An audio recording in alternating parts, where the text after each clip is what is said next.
Episode 1, An Unearthly Child. Hello and welcome to Into the Black Archive, the show where we attempt to get through all of the Doctor Who episodes. Yes, even the classic ones. But before we get into any of that stuff, I first need to introduce our amazing companion through this journey, the amazing James.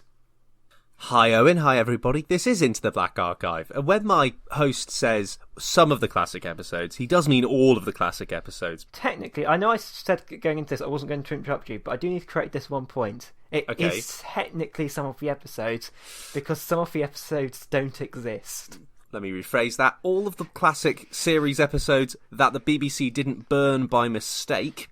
Also, just to correct you there, most ones, a lot of the early ones which we do have, they did still burn by mistake. It just so happens that the external companies, like Canadian broadcasters and Australian broadcasters, didn't burn theirs.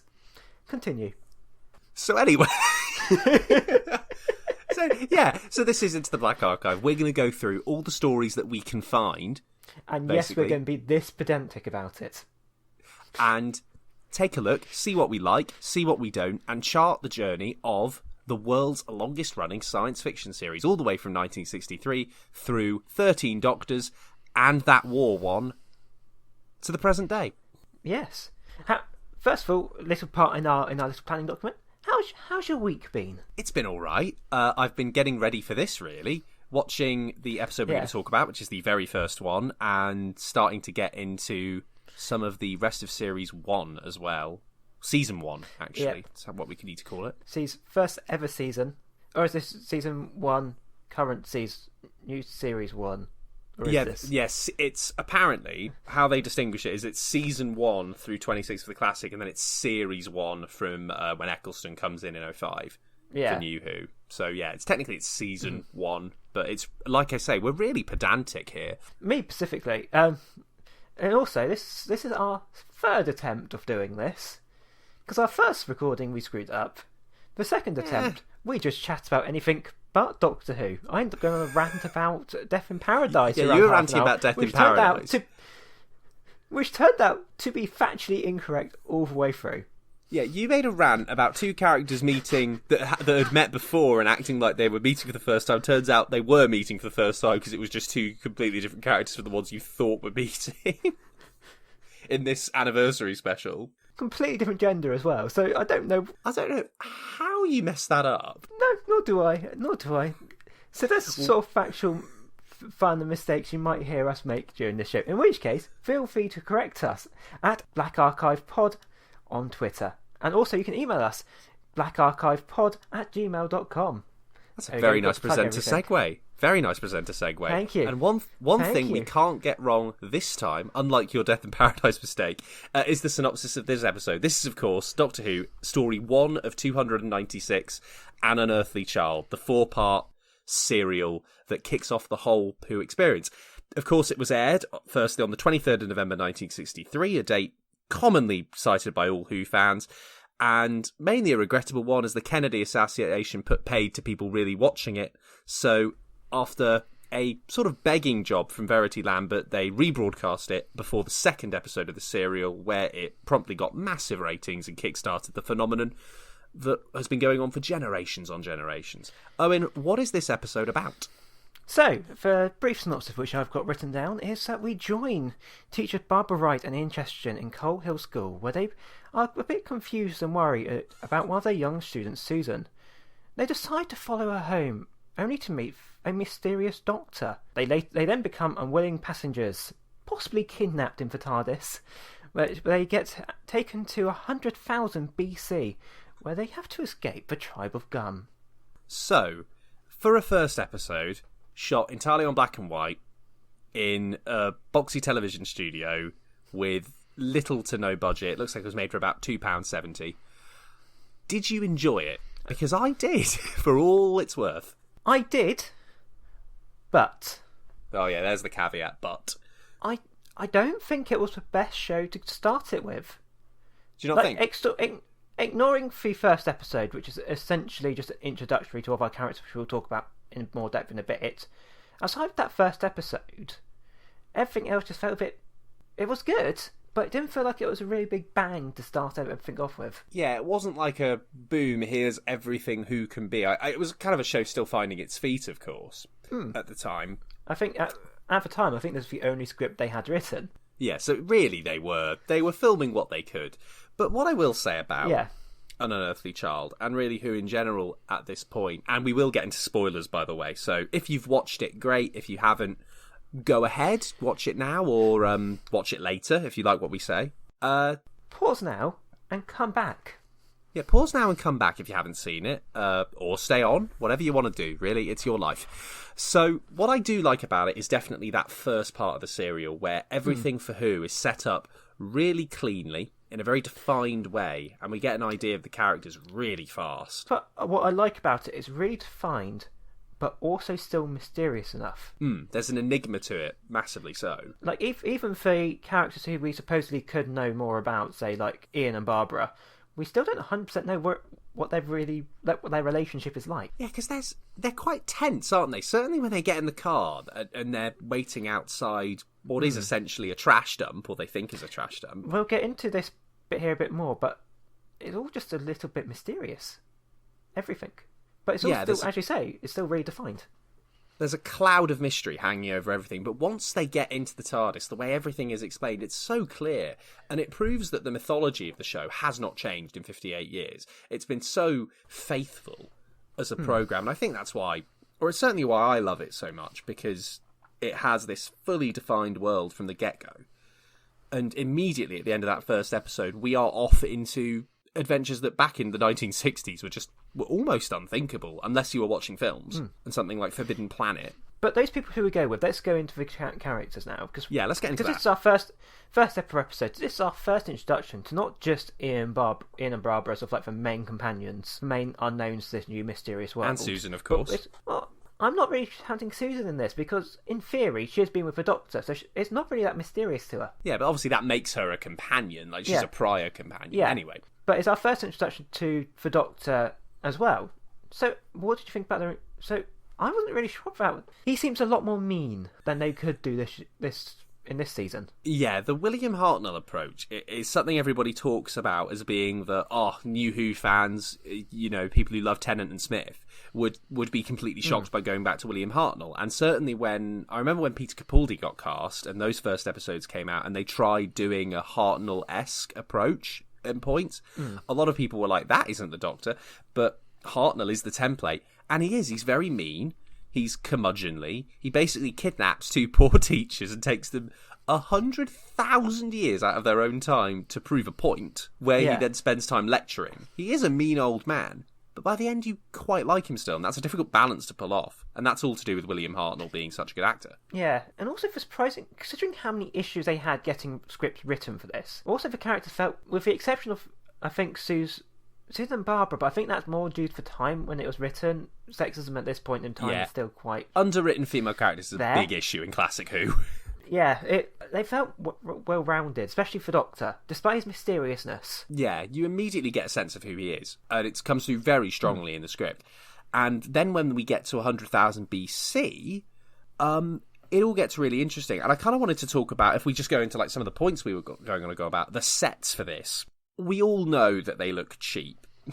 It's not but I do think they're quite well done considering the budget they had. There's only a couple points where you think that's cheap. I think it's partly due to black and white, because half the stuff you could get the cheapest plastic plant pot, shove it in front of a black and white camera, and chances are you wouldn't notice. Oh yeah, you get away with more because the details aren't as clear. I think for one point where it does stand out though is when in that first scene when in episode 2 and the end of episode 1, where they first land the TARDIS in the middle of the deserty area. The backdrop in particular, it looks odd. The TARDIS looks too thin. It looks like the TARDIS has been painted into the background. Yeah, in a it also sense. seems really too unstable. Yeah, it doesn't rest well at all. Like, I know it's a full-size model, but it looks like they just built a small little set, made like a scale model of the TARDIS, and just popped it on top of a little hill or sand. I mean, that may very well have been how they did it. That's the fun thing about Who's they always had to come up with creative solutions to the budget constraints that they had. Yeah. I don't think it did, though, because they had people standing on the sand at some points. It did, actually. For long shot. Either way, it just looks slightly off. Speaking of the TARDIS, now I think about it, I mean, who came up with the name, and I've never actually known who's come up with the TARDIS name. So supposedly it's Susan in this, according to this episode. The story. But I think this is one of those things which obviously, in like a nearly 60-year show, different things get changed, different things get retconned. As much as we all love particular areas of Doctor Who, I'm fairly sure that did get retconned. I think it does get retconned. TARDIS, I believe, is just Gallifreyan coding. Now it's the Gallifreyans gave that the name. Because we know, especially in Jodie Whittaker's era, there's constantly random TARDISes just popping up out of nowhere. Because we had the Master's Hut thing, which was a TARDIS. Yeah, so, definitely now. But, I mean, discussing things that Chibnall has done really is another discussion. But back then, I guess it's because we're looking at it from the First Doctor perspective, where essentially we're led to believe that he's pretty much just run off. Like, he's just run off from Gallifrey with the TARDIS and taken Susan with him, and they've only been travelling for maybe a few months linearly. So the Time Lords are still fairly in their infancy in terms of the Doctor Who narrative. They're certainly nowhere near the great big soul-destroying, Rassilon-led time war Time Lords, which all gets a bit mad. Yeah, the other problem with the TARDIS, that fainting thing. Yes, before we get into that, let's finish up with the characters. Our character roundup. So what do you think about Ian? Ian is the most developed character. He is the one who questions things, and he's got that relationship with the Doctor where they're both trying to be the man in the situation. They're both trying to be alphas, which is quite amusing. But really, Ian is really running up against a brick wall against the Doctor, which is funny to watch. But he has a good bit of gumption. He's certainly more developed than the female characters who, unfortunately, are mainly just there to scream at tribesmen and women. Yeah, for most of it. Especially Susan, because we're led to believe that she's been travelling with the Doctor for a while. As you say, it could have been for a few months, it could have been for a lot longer. It's never really mentioned. But she does seem to...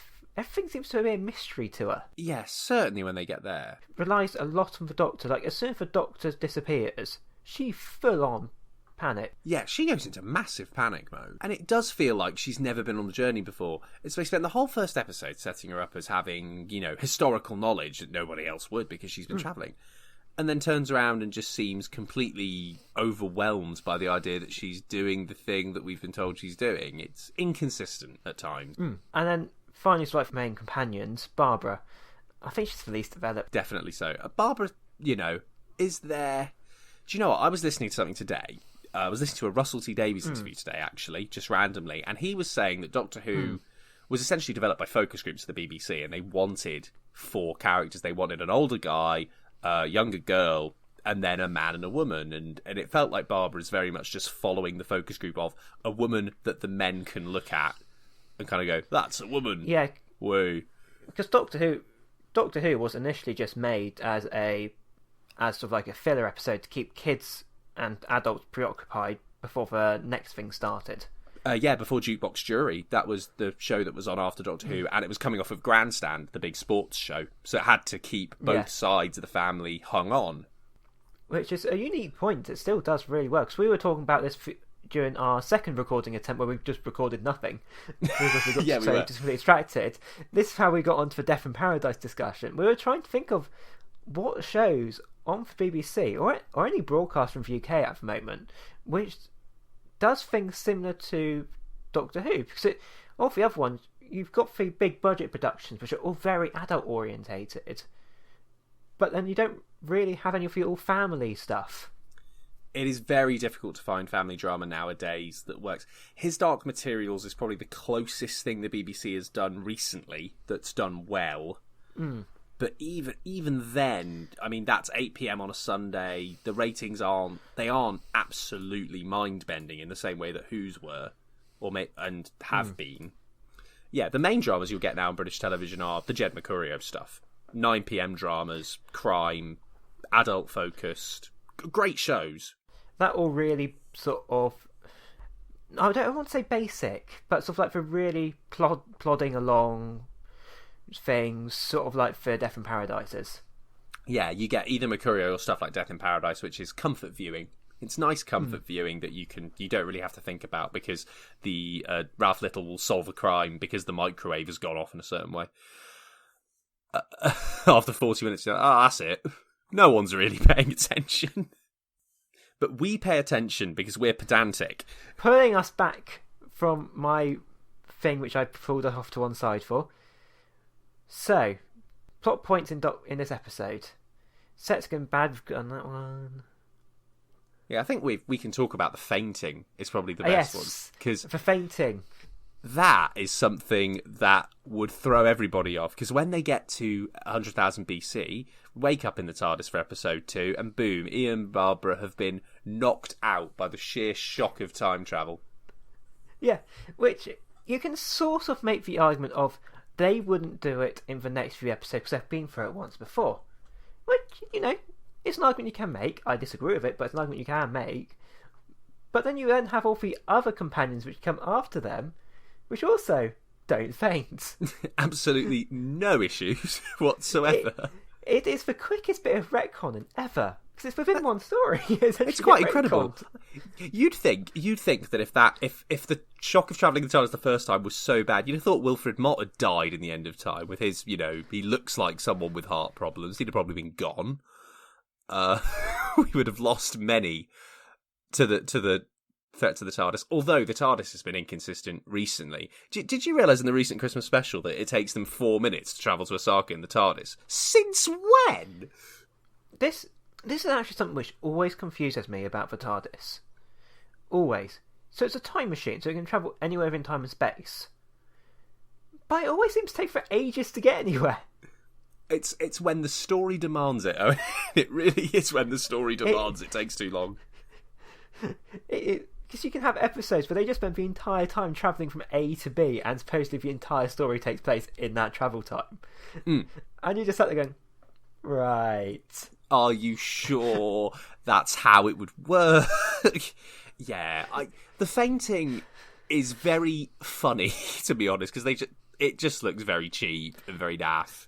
And it's quite charming. They literally just wake up. They just wake up draped along something.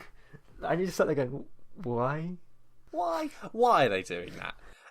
But there's a few things in the production that are kind of questionable and make you go, what's happening or why is it happening? Like, for example, when Ian and Barbara are in the car and they do all those weird cutaways. I mean, you want to expand on that, because that is something that you've been going on about in our failed recordings a lot. They just seem forced. Like, do you think it was to establish tension between them? That's kind of the vibe I got. I think it was there to build up relationships and to sort of give a little bit of background. But I don't think the cutaways themselves were needed. Yeah, it felt a bit erratic. Because the development for Ian and Barbara, what there is of it, definitely comes from the script. And there is some really good writing just about kind of their roles and what they're thinking about.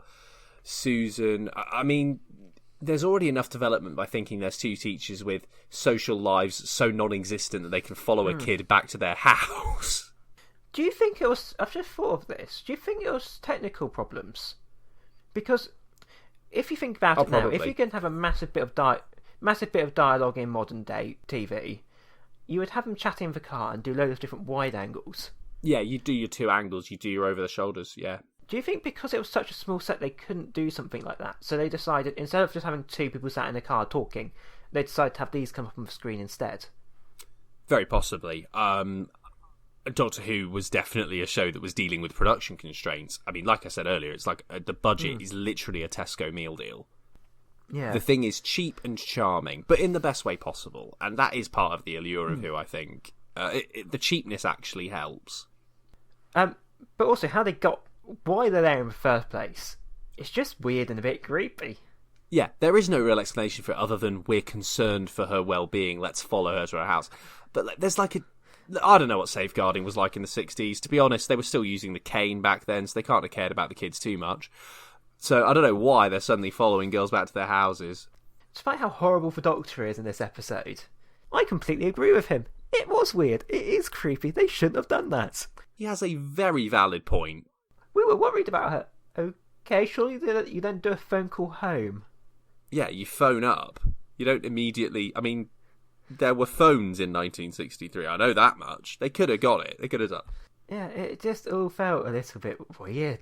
But when we get past the fainting, when we get past the car, when we get past all that stuff, let's go back in order. We're sort of working backward for some reason. Yeah, we are working backwards. Should we go into the Stone Age properly? Yes, let's go into the Stone Age. 100,000 BC, Tribe of Gum. The thing I first noticed, and that you told me afterwards, which is really cool, is that all the skulls, and there's a whole part of the series called the Cave of Skulls, are real. Yeah, it must have just been one of those things. We keep mentioning costs, specifically for this first episode. It must just be a thing of it's cheaper. It is cheaper to get real skulls if you've got a surplus somewhere, or you're working with a museum, or even a morgue if you want to get morose. But there is a specific part in the show, I think it's end of season 2? Not season 2, episode 2. They go, it stinks in here. They meant it. It stunk. Oh, yeah.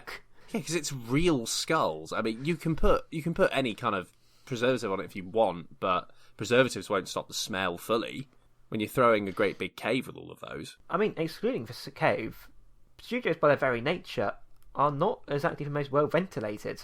Oh yeah, they're hot. They're hot television studios. Whenever I've filmed in like a studio setting, it's awful. Particularly in this period of time in television technology, they needed their lights bright. Yeah. Like 10 times what they use currently. They need to be bright. So you've got bones just surrounding you, just slowly cooking. Yeah, basically, they're in the world's biggest slow cook roast dinner as they film. And it gets worse because the cavemen were wearing sort of coats that were made from like a sort of hair synthetic thing that was going like wool. There were furs. Whether they were real or not is a different question. Either way, what the furs had on them suddenly became on the other actors, which was fleas. Yes. Allegedly, they had fleas. I don't think it was ever confirmed, so I'm just going to add in allegedly, just in case BBC from allegedly in there. 1960 want to sue us. I doubt they will, but you know. But that cliffhanger, which involved the skulls, it was the most dreadful cliffhanger. It's just like, they're skulls. They're skulls. And that's the midpoint. That's the midpoint of the episode, which makes it really more odd because the skulls don't really have a lot of point. It wasn't just there were skulls. It was they've hammered in the skulls. Dun dun dun. Yeah, and it doesn't really go anywhere. Never mentioned again. Like it'd be fine if they had sort of like a little bit of dialogue where they go, "Oh yeah, cavemen back these days they used to drill you into your head skull or something like that." But it's never mentioned again. Yeah, it just kind of, it's a cool cliffhanger, and they never bring it up. It's just not resolved. Yeah, but then that cliffhanger then leads into the other thing which we've got which we had a problem with. Just episode 3. It starts in one place, ends in the same place. See, I like the bits in the middle of it, I think, because they structure it quite well. See, episode 3 is them trying to escape, basically. So they're held captive by the Tribe of Gum. They find a way out, and they start running through the kind of jungle, which is probably just someone went to 1960s home base and got some plants.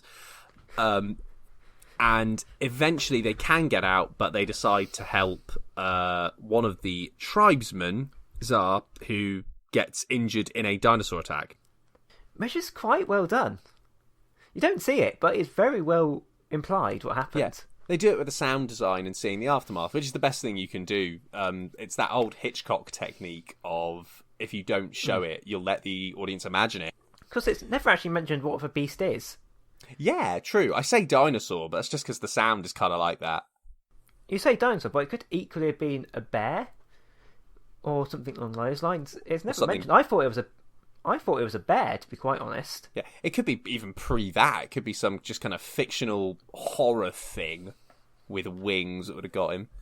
Either way, that sequence, I will say, actually has some of my best bits in the whole story, where you've got Ian and the Doctor fighting about helping them. The Doctor literally tries to kill Czar at one point. He gets the stone in his hand, doesn't he?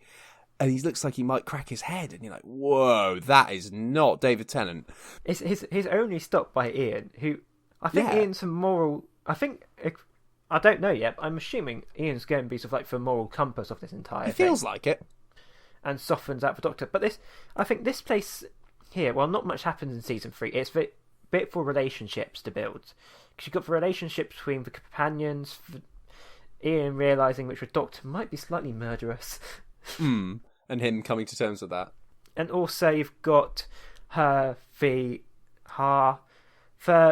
cavemen learning the phrase friend and thinking it was Ian's name. Which is cute. Which I thought was quite a nice touch. I thought it was a nice touch. Just simple. It's a show which they don't really know anything. They just go, "You friend? Your name is Friend?" It's a good bit of writing. There are nice, cute moments throughout the whole 4-part serial that are really nice. And they set up the tone of the series being one of hope, even though the main character is effectively trying to murder a caveman. But it's fine. The one problem I have with it is, and this is probably just like a modern problem and it's an out-of-touch thing, but when Ian and the Doctor are fighting about, are you going to help him get the stretcher out? And he says, absolutely not. And then he says, what, you're going to let the women do that job? And immediately he's like, what do you mean? Women carry things? I'll have to do it for the men. I think this is what we were on about earlier when we were talking about the characters. It's writing in 1960 was just very sexist. Generally, society in general was sexist. Because Verity Lambert, the first producer of this show, was the BBC's first female producer. So you can see which, at this point in time, that wasn't out of the ordinary. No, I mean, it was definitely it was a product of the time. And Verity, certainly, when you're the first at anything, you're fighting a lot of barriers and you're trying to climb up a lot of hills that haven't been climbed before. And like we were saying earlier about Doctor Who kind of being designed by committee in the planning stage, I imagine there's a lot of interference in there going on about what the women should do and what the women shouldn't do. I mean, the BBC was very much in its auntie phase back then. It was still trying to hold on to its kind of classy, we are the public service broadcasting. But it wasn't just Verity Lambert who was the first there. We also had Waris Hussain, who was the first, I think, Indian director on the BBC.